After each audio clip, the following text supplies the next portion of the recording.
Liston কোলাসোর একটা অসাধারণ গোল, যে গোলগুলো আমরা আগের মরশুম বা তার আগের মরশুমে আমরা এই পজিশন থেকে লিস্টন কোলাসোকে গোল করতে দেখেছি। সেই জায়গা থেকে লিস্টন কোলাসোর ফেভারিট জায়গা থেকে একটা ওয়ার্ল্ড ক্লাস গোল দেখলাম, যেখানে গোলকিপার জাস্ট দাঁড়িয়ে থেকে গোলটা দেখলেন।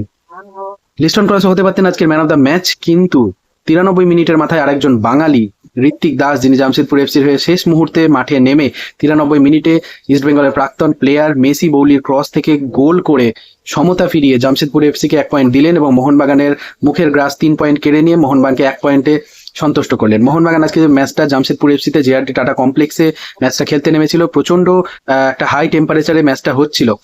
অসাধারণ খেলেছে বলবো না, তবে মোহনবাগান যথেষ্ট ভালো খেলেছে। আমি বহুদিন ধরে এই দলটা দেখতে চেয়েছিলাম, কোচ লোবেরা সেই দলটা নামিয়েছিলেন, মানে মাঝখানে রবসান রবিনহো এবং বাঁদিকে লিস্টন, ডান দিকে ম্যানবির, সামনে ম্যাকলারেন, এরকম একটা দল আমি বহুদিন ধরে দেখার ইচ্ছায় ছিলাম, যে একটা 90 মিনিট এ ধরনের একটা দল নামানো হোক। কিন্তু রবসান রবিনহো হতশ্রী পারফরমেন্সে মোহনবাগানকে আজকে কিছুটা ব্যাকফুটে ফেললেও বাকি প্লেয়াররা পুষিয়ে দিয়েছিলেন। মোহনবাগান এত হাই টেম্পারেচারেও এবং বেশ অনেকক্ষণ জার্নি করে জামশেদপুর পৌঁছেছিল দুদিন আগে, কিন্তু তারপরও তারা খুব ভালো একটা পারফরমেন্স দিয়েছিল।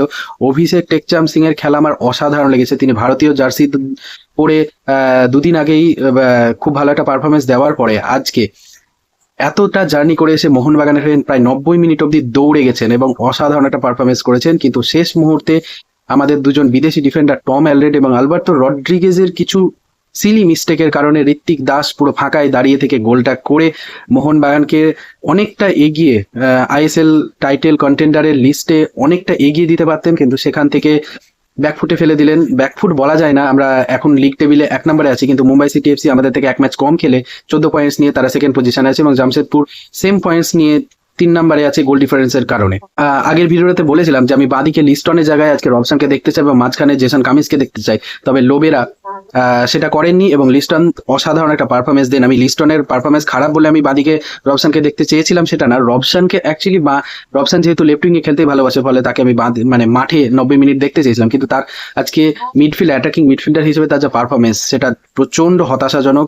আগের ম্যাচে দিমিত্রি পেট্রাটোসও খুব জঘন্য ম্যাচ খেলেছিল, যার জন্য আমরা মুম্বাইয়ের কাছে হেরে যাই, কিন্তু আজকে রবসান রবিনহো এই পজিশনে জঘন্য। তবে এই মুহূর্তে দাঁড়িয়ে যেটা বলা যেতে পারে, জেসন কামিন্সই হয়তো পরবর্তী হতে পারে যিনি অ্যাটাকিং মিডফিল্ডার পজিশনে বাকি ম্যাচগুলোতে খেলে উতরে দিতে পারেন। জানি না কোচ কি ভাববেন, তবে আমাদের এই পারফরমেন্সটা খুব খারাপ পারফরমেন্স আমরা করিনি এরকম একটা উত্তপ্ত ওয়েদারে, এরকম একটা হট টেম্পারেচারে, কিন্তু শেষ মুহূর্তে ভাগ্যের পরিহাসে আমরা ম্যাচটা জিতে 3 পয়েন্টস নিয়ে ঘরে ফিরতে পারিনি। তবে দেখা যাক, কোনো অসুবিধা নেই, আমরা আইএসএল জিতবো। জয় মোহনবাগান।